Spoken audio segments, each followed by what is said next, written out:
En el marco de los 10 años de la creación de la Cámara Argentina de Servicios de Apoyo a la Inclusión Educativa, CASAIE, continuamos con el ciclo de entrevistas a referentes del sector discapacidad. Hoy dialogamos con Hilda Domínguez, psicopedagoga y licenciada en Ciencias de la Educación, quien desde hace años ocupa cargos de responsabilidad en el área de educación especial de la provincia y de la ciudad de Buenos Aires.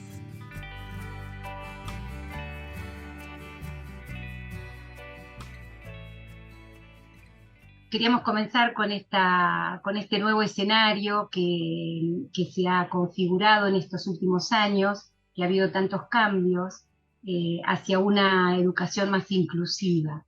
Y en esta perspectiva queríamos conocer cómo evaluás el aporte que hizo la educación especial al campo de la inclusión.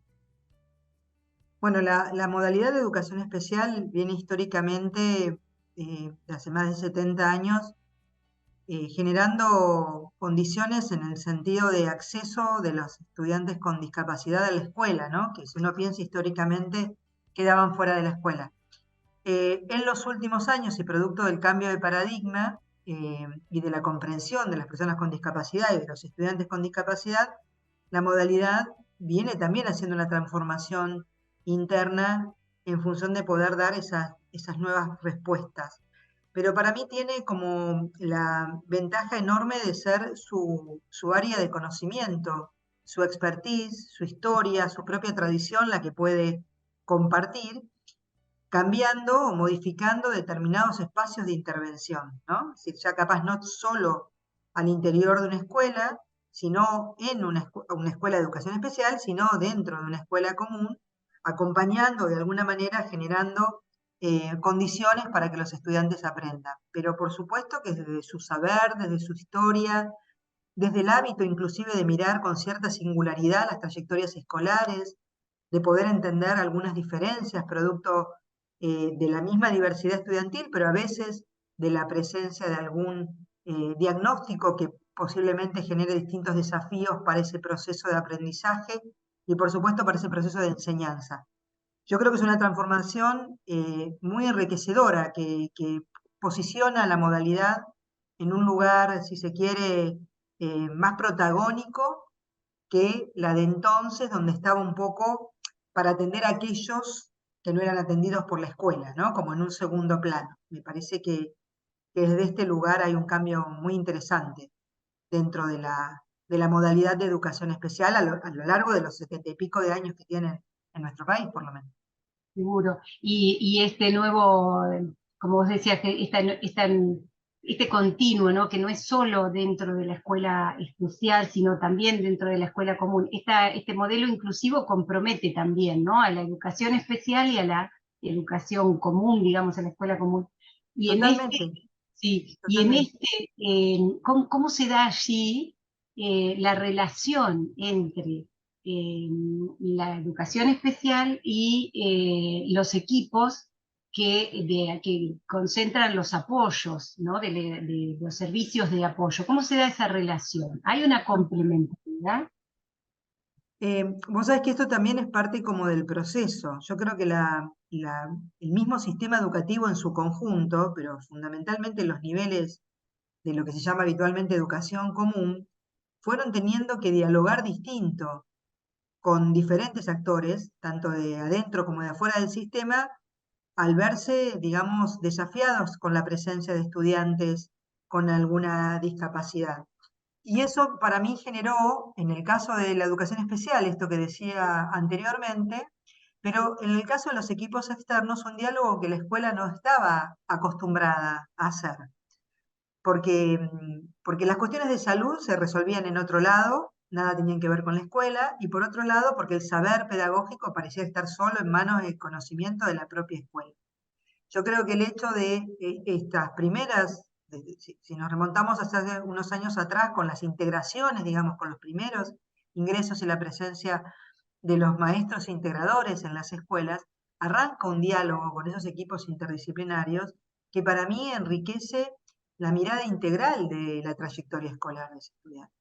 Para mí la articulación más interesante está dada por ahí, Por supuesto que cuando aparece en esa, si se quiere, en esa tríada entre el alumno, los equipos externos y la modalidad de educación especial, hay un nuevo diálogo también que crear, porque es la conversación en un ámbito como es la educación común, con un agente que es externo al sistema educativo y con una modalidad que está dentro de un nivel.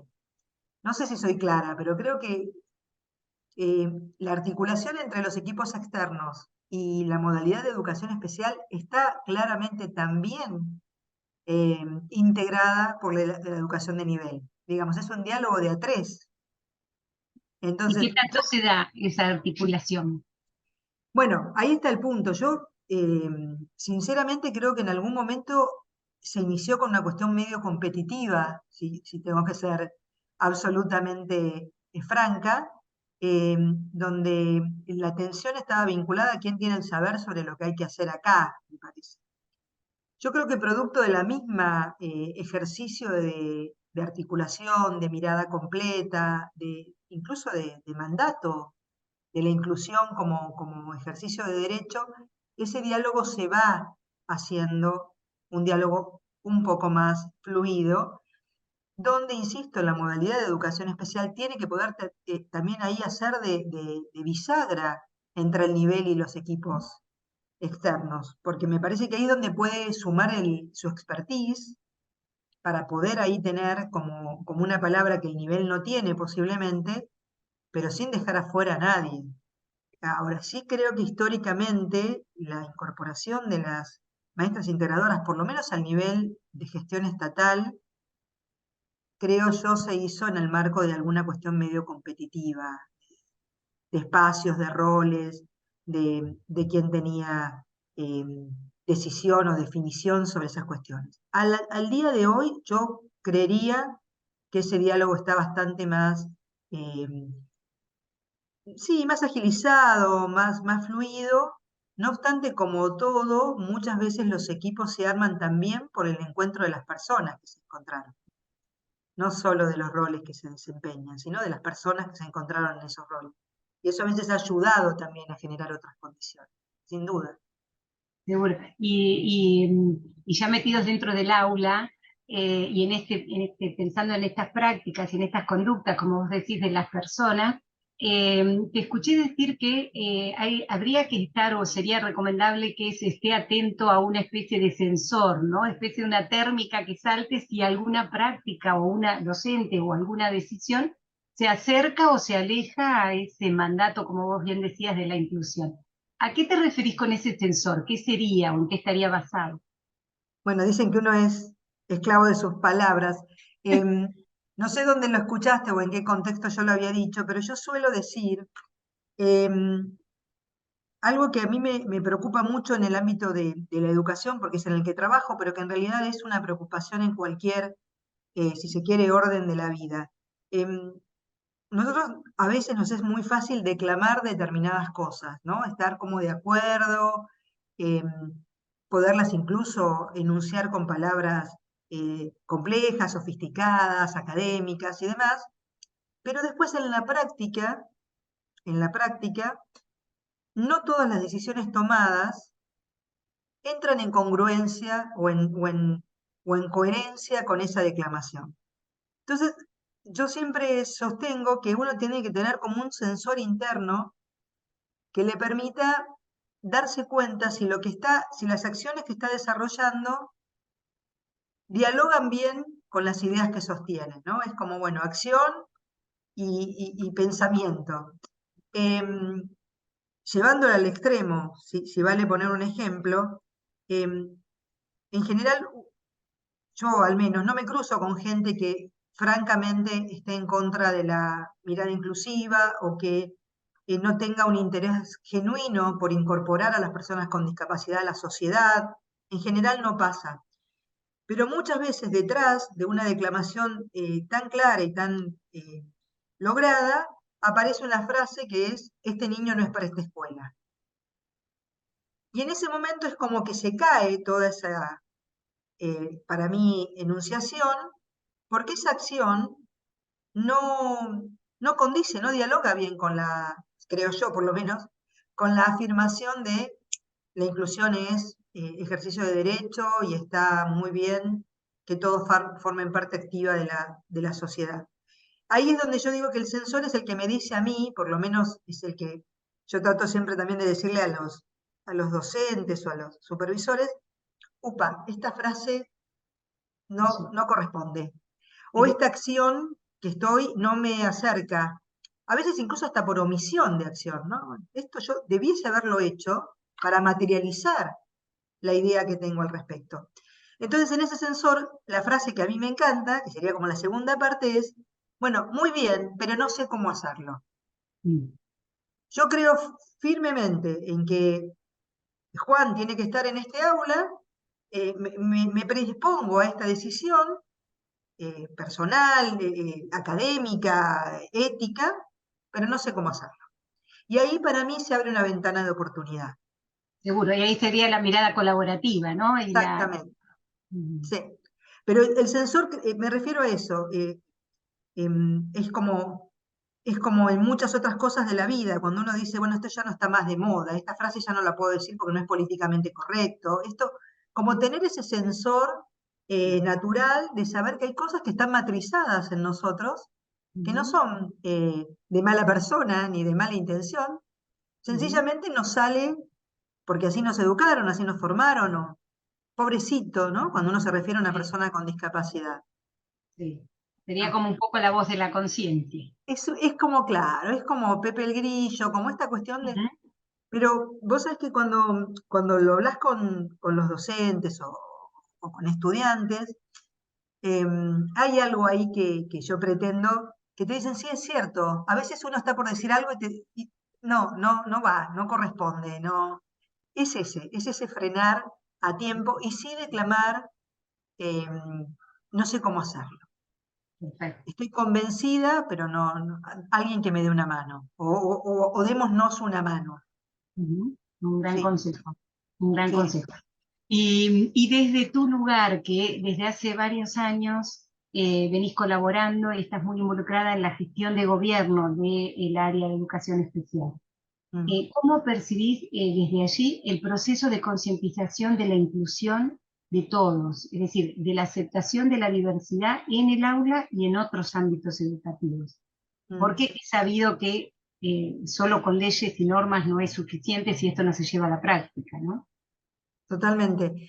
Mira, yo vengo viendo un proceso, por supuesto no, ni inició con mi gestión, ni, ni con esto desconozco todo lo anterior, pero voy a hablar del pedacito que capaz me es más conocido en primera persona.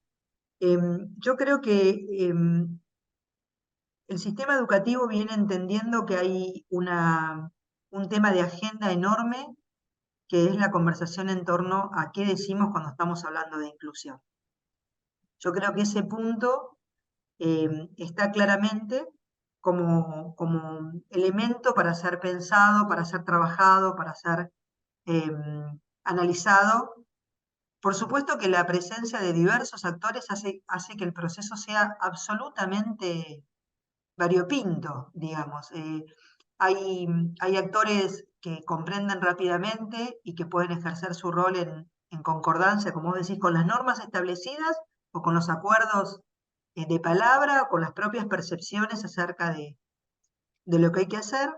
Hay otros actores con bastante más, si se quiere, resistencia a los cambios, eh, que pueden ver incluso más amenazadas sus propias ideas, sus concepciones eh, de formación, que por supuesto hay que seducir más, hay que convencer más, hay que explicar más, eh, y que se vuelve a veces como parecería que el proceso se lentifica. Eh, Hay actores que todavía posiblemente en diversas áreas, no de educación, de la sociedad en general, todavía ni se hicieron la pregunta acerca de esto, y entonces no están ni a favor ni en contra, sencillamente no es una pregunta por la cual pasaron. En esa variedad de procesos, yo estoy convencida de que la creación de la construcción de cultura inclusiva es la que hay que estar todo el tiempo alimentando. Y es la más difícil porque, como vos bien decís, la normativa es necesaria, pero no es suficiente.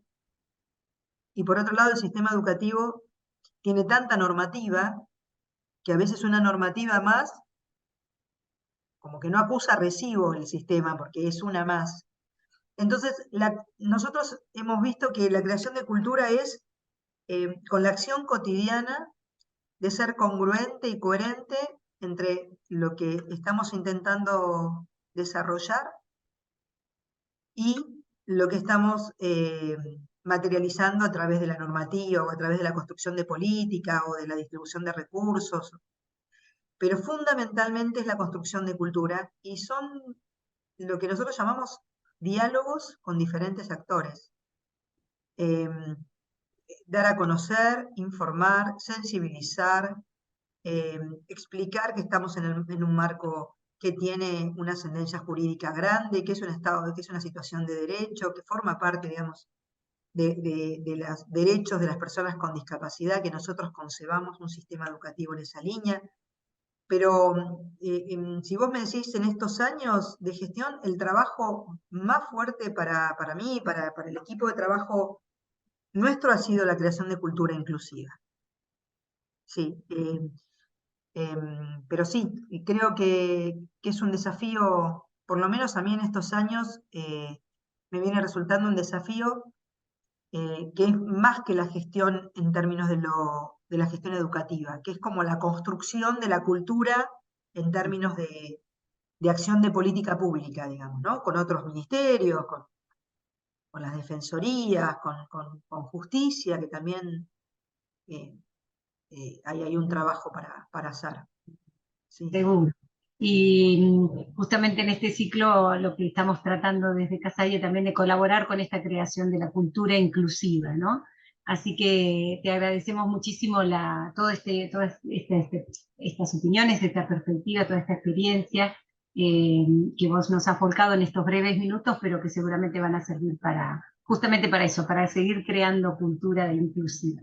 Así que te agradecemos muchísimo tu participación. No, yo les agradezco a ustedes por esta invitación, también por la tarea que hacen. Creo que todos los que vayamos haciendo puntita para poder generar mejores condiciones para que nuestros chicos estén mejor adentro de la escuela, para que la escuela aloje mejor a cada uno de los estudiantes, son todos aportes para después lograr una sociedad más inclusiva, más atenta a la diversidad, más empática con todos. Y me parece que, bueno, cada uno desde su lugar mueve las piezas que tiene disponibles para generar esta conciencia. Así que no, muchísimas gracias a ustedes, Silvina, y a a todos los que forman parte de la Cámara. Muy bien. Muchas Muchísimas gracias. gracias. No, gracias a todos. Gracias.